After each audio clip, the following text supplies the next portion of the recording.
신율의 뉴스 정면 승부 3부 시작하겠습니다. 오늘 3부 정면 인터뷰에서 만나볼 분은 더불어민주당 전현희 의원입니다. 지금 전화 연결되어 있습니다. 의원님 안녕하세요.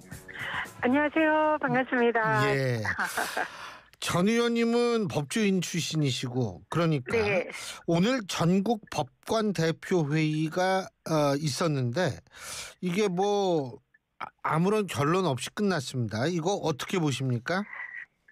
네. 그 전에 저는 지금 동대문 청량리역에서 예. 지금 집중 요새하는 도중에 예. 잠깐 이렇게 전화를 받고 아이고 있는데요. 고맙습니다. 현장의 열기가 매우 뜨겁습니다. 그리고 제가 스튜디오 꼭 나가서 직접 인터뷰하려고 했는데 전화를 하게 돼서 아이고 별 말씀을 다 하세요. 바쁘신데 이렇게 해주시는 것만 해도 얼마나 감사한데요. 저희는. 네. 예. 그래도 신율의 우리 뉴스 정면 승부 우리 애청자 여러분께 송가단 말씀드리고요. 그래도 좀 열심히 하고 있으니까 네, 잘 부탁드립니다. 주신 말씀 오늘 그 전국 법관 대표회의가 열렸는데요.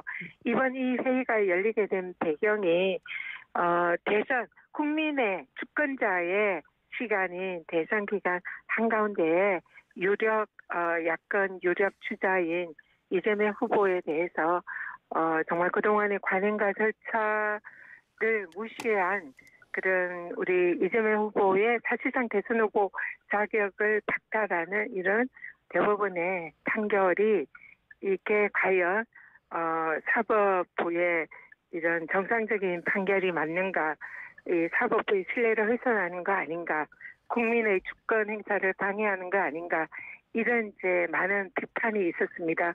그래서 그에 대한 반성으로 사법부 내에서 법관 대표회의가 소집이 시작이 된 걸로 알고 있고요.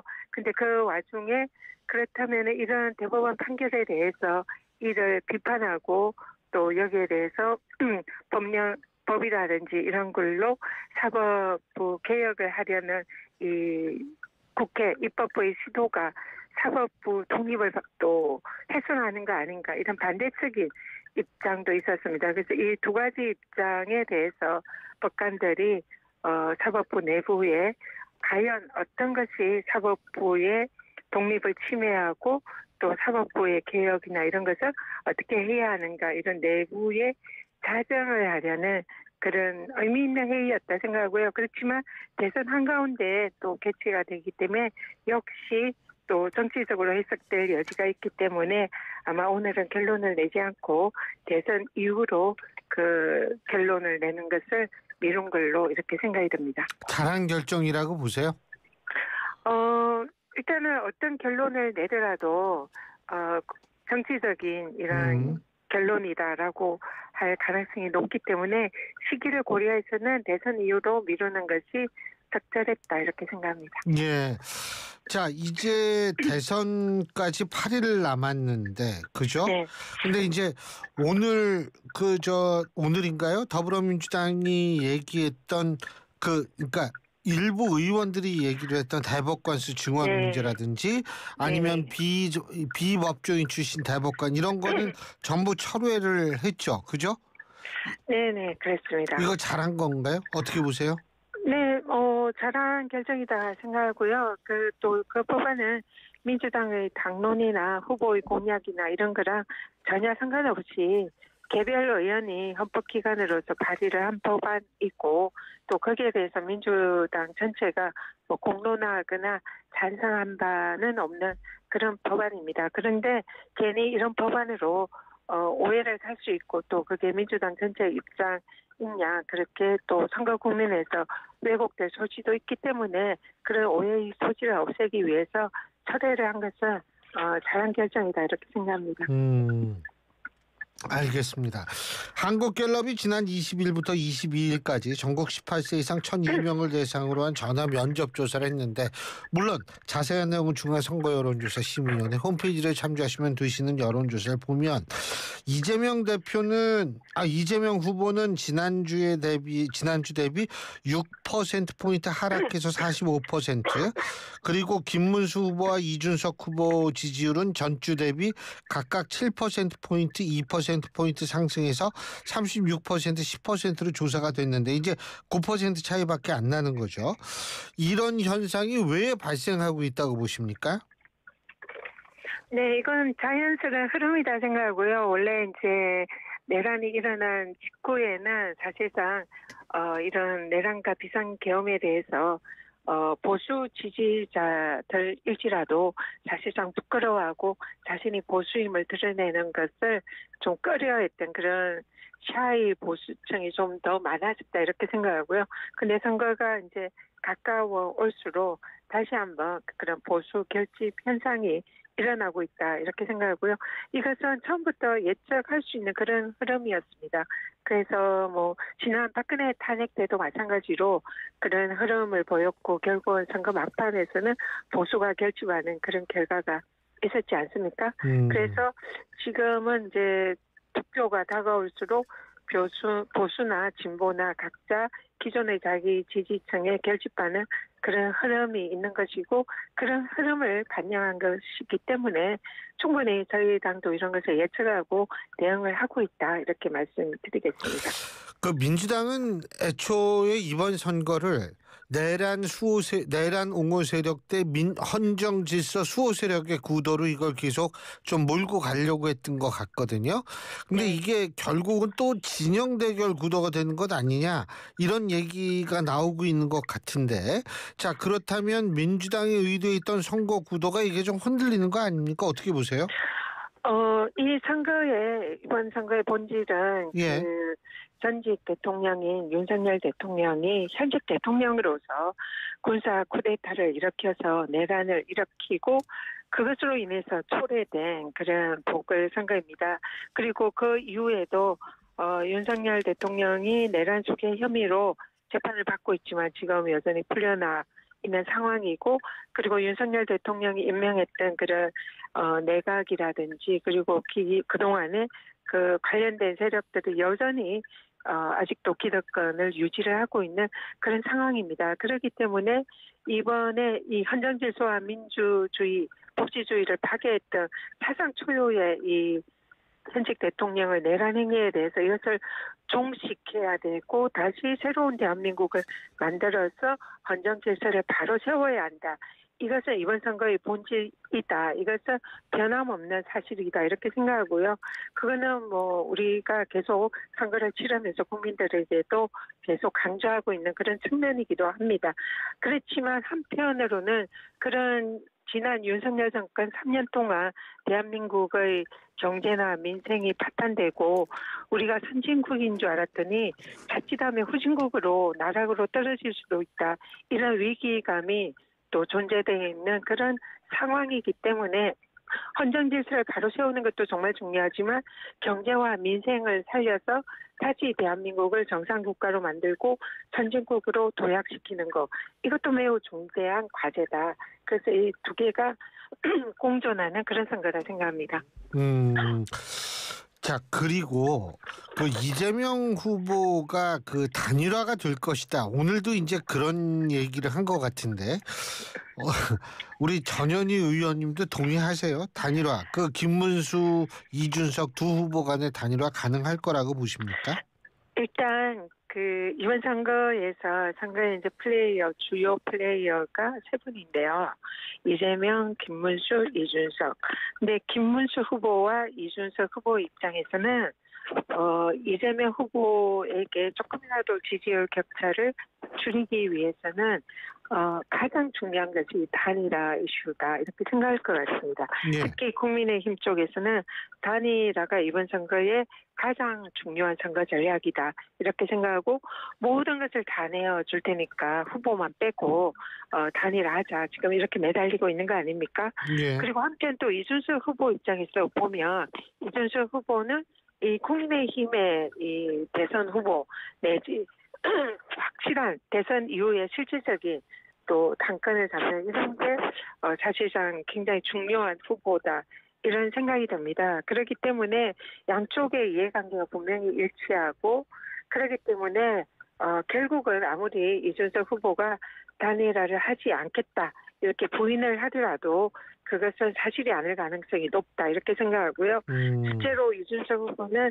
최대한 자신의 몸값을 높여서 많은 전리품을 받고 난 이후에 가장 막바지에 이 단일화에 응하지 않을까 저는 그렇게 추정을 합니다. 그 시기는 언제쯤이라고 보세요? 네. 시기는 언제쯤이라고 보세요? 그러니까 가장 그 마지막 시기니까요. 사전 투표 직전인 28일, 29일이 사전 투표니까 뭐 그날 아침 아니면 그 전날 이렇게 하지 않을까. 지난번에 29일, 안철수 30일이 사전 투표일 겁니다. 네, 그럼 28일입니다. 지난번에 안철수 후보의 경우에도 절대 사전 투표하지 않겠다 이러다가 바로 직전에 단일화한 전력이 있고요. 그런 안철수 의원이 지금 이준석 후보랑 또 대화나 소통을 하고 있는 상황이 있기 때문에 여전히 단일화 가능성은 남아있다 이렇게 보고 있습니다. 지금 그때 단일화를 해도 효과가 있나요? 어떻게 보세요? 우리 민주당에서는 어쨌든 단일화는 기정사실화하고 그동안 전략을 잡고 그에 임해 왔었고요. 그리고 여러 가지 분석도 이미 다 하고 있는 상황입니다. 근데 실제로 국민의힘이나 뭐 이쪽에서 기대하는 것과 달리 단일화 효과는 그렇게 크지 않을 것이다. 그리고 이준석 후보를 지지하는 지지자들이 결국은 국민의힘과 민주당에 분산돼서 표가 나뉘어질 가능성이 높다. 그래서 그렇게 파괴력은 높지 않을 거다. 이렇게 예측을 하고 있습니다. 한 몇 % 정도 그 효과가 있을 거라고 보세요? 그냥 어떤 여론조사를 보니까 한 대략 국민의힘 쪽으로는 6, 민주당 쪽으로는 4, 뭐 이런 정도로 예측한 그런. 그러니까 동반 상승한다 이 말씀이시죠? 네네. 근데 뭐 그보다 좀 적어질 수는 있지만 어쨌든 양당으로 나눠지거나 아니면 투표를 하지 않고 우당층으로 가거나 그럴 표들이 좀 많을 것 같다 이렇게 예상이 됩니다. 지금 이제 전 의원님이 여론조사 말씀하셨는데 그거는 구체적으로 뭐 언급하신 게 아니니까 개인의 의견으로 저희가 받아들이겠습니다. 네네, 제 의견입니다. 왜냐하면 이게 요새 아주 네네, 무슨 말씀인지 잘 알고요. 제 개인의 예측입니다. 네. 자, 지금 TV 토론 이제 내일이죠, 내일 그죠? 네. 내일 TV 토론 이게 근데 이제 이론적으로 얘기를 하면 TV 토론이 생각만큼 그렇게 큰 영향을 미치지 못한다 이런 얘기들이 많거든요. 확증 편향을 강화시키는 역할은 하지만 이런 적이 있는데 지난 1차, 2차 TV 토론 전현희 의원께서는 어떻게 평가하고 계십니까? 네, 사실 대선 후보 토론은 다른 일반적인 토론보다 정말 앞으로 대통령이 되어서 정말 위기에 빠진 이 대한민국을 어떻게 구할 것이며 그를 위한 정책이나 공약이 구체적으로 어떤 것이며 이것이 과연 옳은 방향인지 이런 것을 국민들에게 검증받는 매우 중요한 시간이다 생각합니다. 그렇기 때문에 이런 장난 섞인 그런 조롱이라든지 트집 잡기, 말꼬리 잡기 이런 것이 대선 후보 토론에 사실 있어서는 안 된다 이렇게 생각하고요. 네거티브보다 각자의 후보들이 자신들의 공약을 내세워서 경제면 경제, 민생이면 민생, 외교, 안보, 국방에 대해서 자신들의 고유의 정책 그리고 상대방 후보의 정책은 이런 부분이 좀 부족하지 않겠냐 이런 수준 높은 품격 있는 그런 토론이 마땅했다 생각하는데요. 사실은 지난 이 두 번의 선거는 좀 말꼬리 잡기나 이 대선 후보다운 토론이라고 보기 힘든 네거티브 공방이 주로 한 그런 토론인 것 같아서 좀 개인적으로 굉장히 안타깝다 이렇게 생각합니다. 사실 이런 대선 토론의 목적을 정책과 비전을 제시하고 국민을 설득하는 이런 목적을 가장 잘 이해한 후보는 우리 민주당 이재명 후보가 아닌가 그렇게 생각을 합니다. 지금 공약 말씀하셨는데 이건 제가 그냥 여쭤보는데 이게 양당의 공약 자료집이 굉장히 늦게 나오고 있는데 지금 국민의힘은 오늘 냈어요. 좀 전에. 예. 네네. 근데 민주당은 아직 안 나오는데 이게 언제쯤 나올까요? 민주당의 정책과 공약은 이미 제시된 걸로 알고 있고요. 예. 우리 민주당 의원들이 각 상임위별로 예. 또 각 지역별로 그리고 또 많은 토론과 검증을 거쳐가지고 정책과 공약을 준비를 엄청 많이 했습니다. 예. 그래서 그것은 이미 우리 의원들끼리는 충분히 공유를 했고요. 예. 그리고 제가 정확하게 확인을 해보지는 않았지만 예. 그게 이미 발표된 걸로 알고 있는데 네, 오히려 다른 당에서는 준비가 안 돼 있다가 최근에 이렇게 내는 걸로 알고 있거든요. 그래서 민주당에서는 그 공약집이나 뭐 이런 것이 굉장히 오랜 기간 동안 준비를 해왔습니다. 네. 알겠습니다. 그리고 네. 요새 이 배우자 되는 분들이 좀 많이 나오는데요. 많이 좀 활동을 활발히 하죠. 그러니까 김문수 후보의 배우자 되시죠. 설난영 여사 같은 경우엔 SNL 코리아에도 나오고 뭐 이러는데, 자, 이 부분은 일단 어떻게 바라보고 계세요? 네, 거기서 이제 아무리 선거판이라 하더라도 좀 지켜야 할 선이 있는 게 아닌가 아하, 예. 이런 생각이 들고요. 조금 구체적으로, 예. 네. 또 확대 재생산을 제 일부러 하기에는 좀 그래서 근데 상대에 대해서 비아냥거리거나 조롱하는 모습 그런 것을 이 대선 후보도 마찬가지지만 후보자 배우자께서 직접 그렇게 하는 것은 국민들이 보기에 좀 눈살을 찌푸릴 수 있는 그런 행동이 아닐까 이렇게 생각이 들고요. 좀 더 품격 있게 하셨으면 좋겠다 이런 생각이 들었습니다. 그리고 오히려 국민의힘 쪽에서는 지난 윤석열 정권 때 가장 큰 국민의힘의 리스크가 사실상 대통령 배우자 영부인 리스크 아니었습니까? 예. 이 많은 부정부패 비리 그리고 뭐 공천 개입 또 정치자금법 위반 관련 그리고 뭐 사익을 이용한 뭐 양평 고속도로가 휘게된 사건이라든지 또 명품백 사건 최근에는 뭐 이 6천만 원짜리 목걸이를 받았니 아니면 샤넬백을 받았니 이런 의혹까지 제기가 되는 전직 대통령 영부인에 대해서 국민의힘에서는 마땅히 여기에 대해서 사과를 하고 지금 그 특검을 하려고 하는 그런 상황에서 국민의힘이 그걸 반대하고 있지 않습니까? 예. 그래서 후보가 나서서 거기에 대해서 반성하고 사죄하면서 특검을 통해서 진상규명을 하겠다.